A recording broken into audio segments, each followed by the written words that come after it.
اس کو کہانیاں کہنا میرے خیال میں زیادتی ہوگی. میں نے پہلی سطر سے لے کر اس کتاب کی آخری سطر تک ورق پڑی ہوئی ہے اور میں نے اس کے نوٹس بھی بنائے. جیسے کہا سلیم نے بہت اہم بات کہ آنکھیں نم ہو جاتی اور دل پریشان ہو جاتا ہے, افسردہ ہو جاتا ہے کہ یہ ہو کیا رہا ہے. ایک طوائف کے سلسلے میں ایک کہانی ہے خواجہ سرا کا, تو آپ ذکر کریں تو ذکر کرنے میں بھی آپ کو حجاب آتا ہے کہ کیسے آپ اس کا بیان کریں گے. ساری دنیا میں یہ موضوع ہے لیکن اس قدر نازک موضوع کو بغیر سینسیشنلائز کیے ہوئے بیان کر جانا اور اس مسئلے کی تہ تک پہنچ جانا, میں سمجھتا ہوں کہ یہ امجد صاحب کا بہت کمال کی بات ہے. مولو مسلی ایک استعارہ ہے, ایک علامت ہے, ایک پروٹوٹائپ, ایسا پروٹوٹائپ جو ہر معاشرے, ہر قوم, ہر انسانی گروہ میں موجود ہوتا ہے, مگر عام طور پر وہ کسی واقعے کا ہیرو نہیں ہوتا. اس کی حیثیت ایک ضمنی کردار کسی ہوتی ہے جو پیش منظر میں نہیں پس منظر میں رہتا ہے. اس کی آواز نہیں آتی, صرف حرکات نظر آتے ہیں. وہ ہمیشہ بے آواز رہتا ہے. وہ یہاں وہاں دریاں بچھاتا, دیگیں اٹھاتا اور حقہ تازہ کرتا نظر آتا ہے.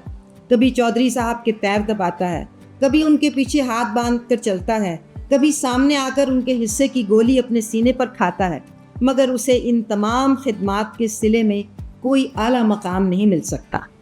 وہ اپنے گرد و پیش کی حقارت, نفرت اور بیزاری کا مرکز ہی رہتا ہے. خواہ وہ تاریخ کا بھگت سنگھ ہو, معاشرے کا خواجہ سرا ہو, چھابڑی والا ہو یا بیوروکریسی کا محسن ہو, رہتا وہ مولو مسلی ہی ہے. میں ایک گاؤں سے تعلق رکھتا ہوں اور شہر کے لوگوں کو نہیں پتا کہ مولو مسلی کیا ہے. سن کر پڑھ کر وہ بات نہیں بنتی.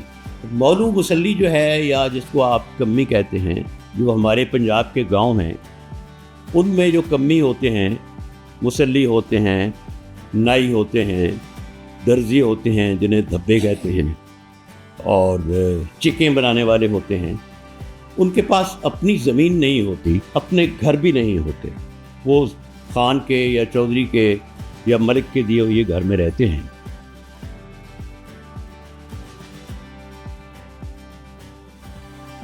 اور جو کہتے ہیں نا کہ تو ہی ناداں چند کنیوں پر کنایت کر گیا, وہ اس پر بھی کنایت کر گیا. اس نے کہا چلیں میں شودر جیسے نام جس کے ساتھ ایک تاریخی ایک حزیمت وابستہ ہے, اس سے تو نکلا. وہ مسلم شیخ کروانے لگ پڑا.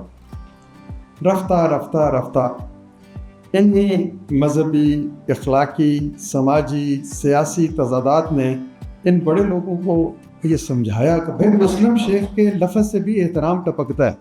تمہیں جو مسلم شیخ کیوں کہتے, یہ تو اس قابل نہیں ہے کہ تمہارے پاس بیٹھ سکے.